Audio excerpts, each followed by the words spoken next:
E no vídeo de hoje vamos falar sobre a CSN Mineração, ou CEMIN, utilizando dados publicados recentemente pela empresa no CEMIN Day. Vamos tratar ainda de ciclos das commodities, principais aspectos no mercado explorado pela CEMIN, Vale e outras mineradoras, a situação atual da companhia e projeções para os próximos anos. Além disso, nesse vídeo vamos inaugurar uma nova dinâmica na análise de empresas. Sempre que houver temas relacionados a isso, no final de cada vídeo haverá a projeção de lucros, o preço teto e a margem de segurança, considerando aquilo que o investidor espera receber em relação a dividendos, variando entre 6% a 10%. E por isso, bem-vindos a mais um vídeo do Rótulo Dividendo. Para você que ainda não conhece o canal, assista o vídeo até o final e caso ele te ajude de alguma forma, considere se inscrever, deixar seu like e compartilhar, para que esse vídeo alcance a mais pessoas. E utilizando o site do Investidor 10, nós podemos analisar de forma sintetizada alguns indicadores interessantes da companhia. Cotação atual de R$ 7,29, uma variação positiva nos últimos 12 meses na cotação superior a 112%, muito ligada também à valorização no preço do minério de ferro, e um dividend yield atual de 9,84%. E é importante frisar, antes da análise desses indicadores e de outras métricas da empresa, que o IPO dela é recente, em 2021. Então, eventuais alterações para cima em determinado ano podem trazer reflexos e distorções em relação à média da companhia, muito maiores do que distorções apresentadas em empresas que têm um histórico mais longo. Em relação ao PL, ao preço sobre o lucro, temos aí um PL atual de quase 13, fugindo em muito da média histórica reportada de 7,6. Os investidores acabam pagando um preço, cotação mais elevado do ativo em relação à lucratividade reportada por ela nos exercícios. O ROI, ou retorno sobre o patrimônio líquido da CEMIN, atual é de quase 27%.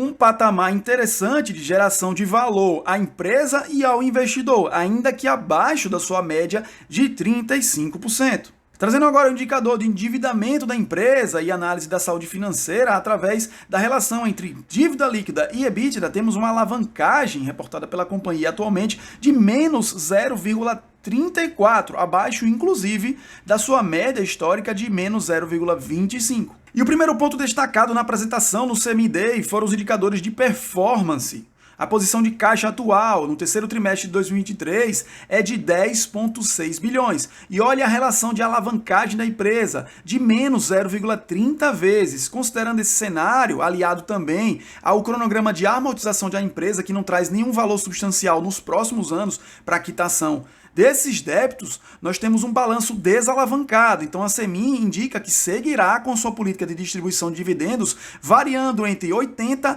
e 100% de payout, ou seja, aquele valor que é distribuído em relação ao lucro líquido. Já em relação ao TSR, ou seja, ao retorno total ao investidor, a empresa indica que dados consolidados até o fim de novembro de 2023 indicavam um retorno total ao investidor na casa dos 86%. E no gráfico abaixo, ela indica essa relação. 69% desse retorno advém do ganho de capital com a valorização das ações e 17% em relação aos dividendos pagos em 2023. E ela traz aí um montante destacado de valores pagos de dividendos e JCP acumulados desde o IPO em 2021 na casa de 11,5 bilhões de reais. Esse payout elevado, que pode alcançar o patamar de até 100% do lucro líquido partilhado entre os acionistas, tem uma explicação lógica na composição acionária da empresa. Note que a Companhia Siderúrgica Nacional, ou CSN, detém 80% das ações e ela é uma das empresas do grupo controlador, do qual faz parte também a CEMIN. Considerando o mercado de siderurgia atual brasileiro e a forte concorrência com o aço importado, principalmente da China, que tem um preço menor do que o praticado no mercado em razão dos subsídios do governo local, e com esse cenário a CSN acaba demandando cada vez mais receita oriunda desse pagamento de dividendos promovido pelo braço de mineração do grupo CSN para fazer frente não só a esse cenário mais adverso em relação ao setor siderúrgico brasileiro, mas também ao CAPEX ou os investimentos promovidos por ela nesse ano e nos próximos anos. Outros pontos destacados pela empresa: volume de produção mais compras em 2022 foi de 34 milhões de toneladas. Para 2023, a projeção é de fechamento com 42 a 42,5 milhões de toneladas. Já há projeções também para 2024, com um fechamento nesse mesmo patamar de 42, alcançando até 43,5 milhões de toneladas. Receita líquida em 2022 fechou em quase 12,5 bilhões de reais. Para 2023, até o terceiro trimestre, já foi superado o patamar de 15,5 bilhões, com a tonelada de minério de ferro cotada a $112. A evolução dos custos C1, temos aí em 2022, $22 por tonelada, mantido esse patamar com projeções para o fechamento de 2023, e para 2024 temos aí uma projeção de $21,5 por tonelada até $23. Margem EBITDA, reportando-se no terceiro trimestre de 44%. Destacado ainda a atualização de projetos de expansão da empresa, que até 2028 podem contribuir com um acréscimo de 28,4 milhões de toneladas no volume de produção da companhia. Comparado a 2023, seria um acréscimo até 2028 na casa de 60% no volume de produção. E antes de continuar a análise, vamos falar sobre algumas premissas importantes. Existe uma correlação forte entre o valor do minério de ferro, a cotação das ações e o resultado das companhias que exploram o setor de mineração. O minério de ferro é matéria-prima para a fabricação do aço, então os preços entre essas duas commodities acabam guardando entre si uma correlação. E o aço é utilizado na construção civil, em bens, e o aumento em sua demanda funciona como um indicador econômico, ou seja, um aumento de demanda indica o aquecimento na economia e o contrário também é verdadeiro. Por isso, se grandes importadores, consumidores e fabricantes de aço, como os Estados Unidos e a China, expandem sua atividade econômica, isso pode indicar um crescimento na demanda por commodities, como o aço e o minério de ferro, o que pode resultar em um aumento nos preços desses produtos. Nesse primeiro gráfico, nós vemos uma comparação entre a Semin, a Vale e o índice de contratos futuros de minério de ferro. Note que as variações ocorridas ao longo do tempo nos contratos futuros de minério de ferro acabam refletindo, como destacado em vários pontos aí no gráfico, nas variações para cima ou para baixo em relação às empresas que atuam no setor de mineração e que exploram essa commodity. Vista essa correlação entre a variação do minério de ferro e a cotação das empresas, vamos partir agora para uma análise do valor do minério de ferro em relação aos lucros reportados pelas empresas.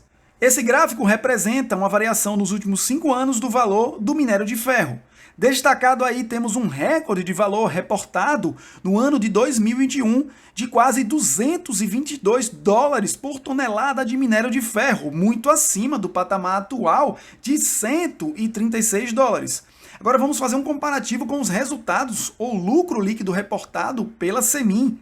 Veja que em 2021 houve um recorde de lucro líquido de quase 6,4 bilhões de reais. Então, se em 2021 houve a maior alta nos últimos 5 anos do minério de ferro, em 2021 também foi reportado um recorde de lucro líquido pela companhia. Então, essa correlação já está mais do que estabelecida. Faltava ainda a correlação entre os preços do minério de ferro e do aço. Então, nesse primeiro gráfico anual, temos a variação do preço do minério de ferro. Num segundo gráfico, também anual, temos a variação do preço do aço. E para facilitar a compreensão, nós destacamos os gráficos e colocamos em uma mesma tela. Então veja a similaridade entre as variações, os preços mínimos e máximos atingidos durante o ano entre o minério de ferro e o aço. Parece até um espelhamento gráfico entre essas duas commodities. Retomada a análise das apresentações da Semin, temos uma indicação de tendência de déficit para o minério de ferro em 2024, suportada principalmente pela forte demanda na China. No primeiro gráfico relacionado à demanda, temos um comparativo entre 2023 e as projeções de 2024, uma leve alta. O mesmo ocorrendo em relação ao segundo gráfico, que apresenta a oferta, comparando 2023 e projeções para 2024, também um leve aumento. No entanto, esse aumento em relação à oferta não será capaz de igualar ou suprir o aumento projetado para 2024 em relação à demanda. Esse déficit pode ser outro fator que contribua para a manutenção do patamar de preços por tonelada apresentado nesse final de 2023. Numa análise do mercado chinês em 2024, mercado esse que é o principal destino do minério de ferro brasileiro, aponta uma correção nos estoques de minério de ferro e incentivos a projetos de infraestrutura. E esses dois fatores acabam criando um cenário para o aumento da demanda no ano que vem.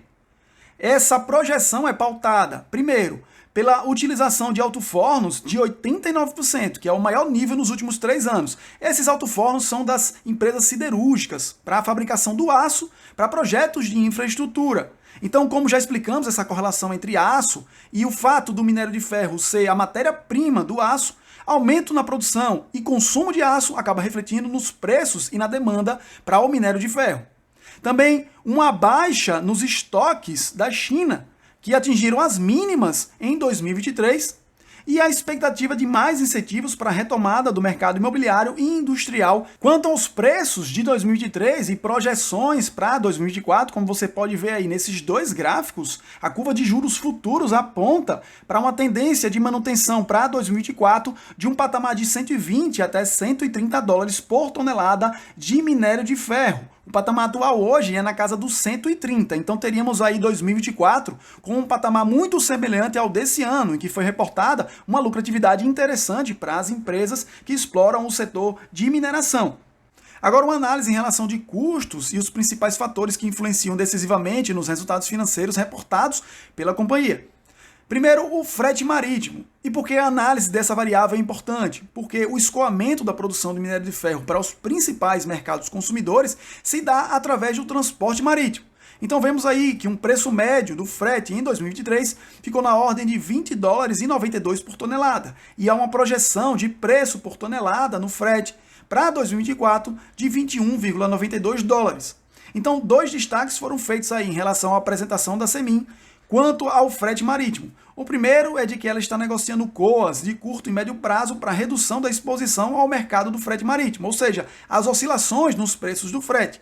E esses COAs são contratos de afretamento ou contratos de quantidades ou tonelagem de longo prazo, ou seja, você através de um contrato já estabelece um preço fixo para o transporte de determinado produto, não ficando sujeito às variações que eventualmente ocorram durante esse período. Outro ponto destacado pela Semin é a dragagem no porto de Itaguaí, que permitirá um aumento dos volumes carregados por navio a partir do segundo semestre de 2024, reduzindo o custo de frete em aproximadamente 80 centavos por tonelada. Ou seja, o preço de frete projetado para 2024 reduziria para patamares próximos ao de 2023.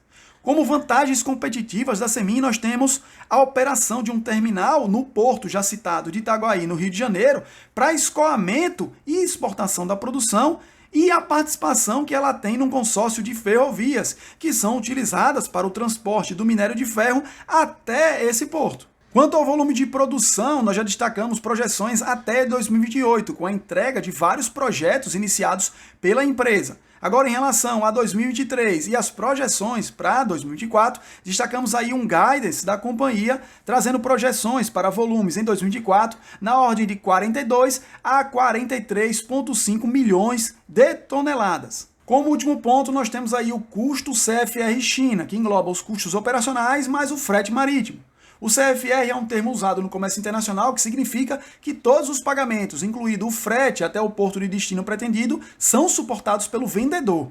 Então, nesse gráfico, há a apresentação de um comparativo entre 2023 e 2024 e as projeções para 2024 indicam um aumento em relação a esse custo. São destacadas a inflação dos custos logísticos, marítimo, diesel e ferrovia, que pode eventualmente ser compensada por um maior volume de produção e aumento na eficiência operacional. Destacam ainda uma combinação com a projeção de custos de produção para 2024 em linha com 2023, somada a um aumento no volume de produção do minério próprio em detrimento da compra do minério de terceiros. Isso tudo poderia resultar em um custo por produto vendido mais competitivo e uma melhora nas margens da empresa. Chegamos ao fim do vídeo com a projeção de lucro e preço teto para 2024. Lucro líquido projetado de 3 bilhões e payout projetado de 80%. Agora eu vou explicar o racional por trás desses valores. Primeiro ponto, o lucro líquido. Note que para 2023 era projetado um lucro líquido na casa de 2,5 bilhões de reais. Acontece que a Semin No terceiro trimestre de 2023, reportou um lucro líquido de 1,2 bilhões, surpreendendo a todos os analistas. Então, somados, os 3 primeiros trimestres do ano já entregam um valor total de lucro líquido na casa de 2,2 bilhões. Então, faltariam apenas 300 milhões para alcançar as projeções de 2023. No entanto, considerando o patamar ainda elevado do preço do minério de ferro e outros fatores que influenciam positivamente nos resultados da empresa, é de se imaginar que nós conseguiremos superar a marca dos 3 bilhões de reais de lucro líquido reportado em 2023. Esses dados ainda serão confirmados, mas as projeções indicam que isso acontecerá. Então, considerando que essa marca de 3 bilhões de reais de lucro líquido provavelmente será ultrapassada ainda em 2023, e que não temos acesso ainda aos dados relativos ao quarto trimestre de 2023, vamos manter essa projeção de lucros em 3 bilhões, pelo menos por hora, para, de uma maneira conservadora, não sermos surpreendidos negativamente. Em relação ao payout projetado em 80%, já vimos anteriormente que a própria companhia já reportou que há uma tendência de manutenção do payout de 80% a 100% em 2024 e nos anos seguintes. Então, de forma conservadora também, nos utilizamos do patamar mínimo indicado pela empresa para o cálculo desse cenário. Então temos os dados principais para essas projeções: lucro líquido projetado de 3 bilhões, payout projetado de 80%, cotação atual R$ 7,29. Para essa projeção de preço teto, nós utilizamos como principal fator o dividend yield desejado ou esperado pelo investidor. Temos aí de 6% a 10% de dividend yield. Se esperar 6%, o preço teto é de R$ 7,50. 7%, R$ 6,50, 8%, R$ 5,50, 9%, R$ 5,00 e 10%, R$ 4,50. Nessa outra imagem, além do preço teto e do dividend yield pretendido, nós temos a margem de segurança considerando a cotação atual de R$ 7,29. Se você espera um dividend yield de 6% e o preço teto é de 7,50, em relação à cotação atual, você tem uma margem de segurança de 2,88%. Já em relação a todos os outros cenários, essa margem de segurança é ultrapassada. Então, prova de que, em relação aos resultados e ao dividend yield pretendido, o patamar de cotação chegou ao ápice. Por isso, tendo em mente essa cotação atual, que sofreu aí um upside nos últimos 12 meses superior a 100%, e também essa projeção de lucro líquido para 2024, em quase nenhum cenário relacionado ao retorno com dividendos, você teria a possibilidade de aportar, porque seu preço médio ficaria acima da margem de segurança. No entanto, se tratam apenas de projeções, projeção de lucro líquido, projeção de payout. Então, elas podem ou não se confirmar. Você fica livre para estabelecer os seus próprios parâmetros, mas esse exercício acaba servindo de critério objetivo ou mais próximo da realidade para você pautar as suas decisões de investimento. Por hoje é isso, se inscreve em nosso canal e até o próximo vídeo.